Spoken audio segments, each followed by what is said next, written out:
kuna zuwa kuna samo kuɗi kuna kashe su gaba ɗaya, ku dawo empty kuma ku ƙara komawa a haka sai ka ga mutum ya tsufa yana tafiya ƙasashen larabawa har yanzu ba wani abin da ya tsinana wa kansa.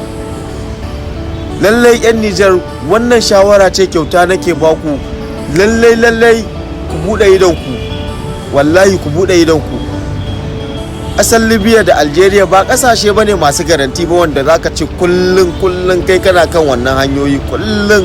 Haba, idan mutum ya fita neman kuɗi to yayi aiki, kowane irin aiki ne, amma fa idan ya samu kuɗi to ya dawo ƙasarsa. Idan kasuwanci mutum ya iya to ya zuba su a kasuwa, idan aikin hannu mutum ya iya to ya zuba su a wannan aiki nasa na hannu. Yawwa, sai ya zamansa. Rayuwar nan da kuke ganin ta ba ta da tabbas, ya kamata ku tsaya ku yi making. Akwai masu aure waɗanda sun bar iyali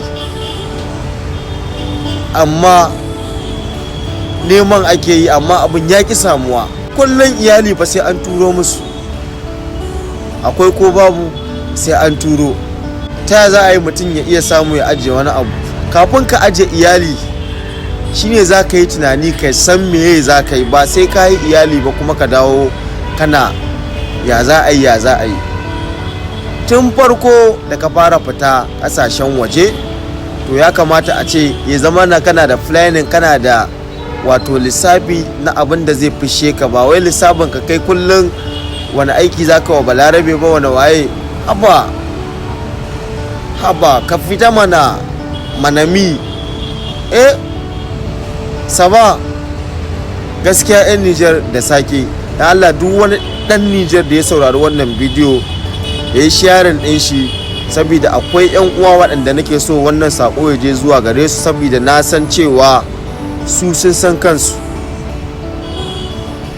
Lallai wannan sako ina so ya je zuwa gare su. Jama'a a taimaka a taya ni sharing din wannan bidiyo, saboda 'yan Nijar wasu daga cikin gaskiya suna ganganci akan neman kuɗi.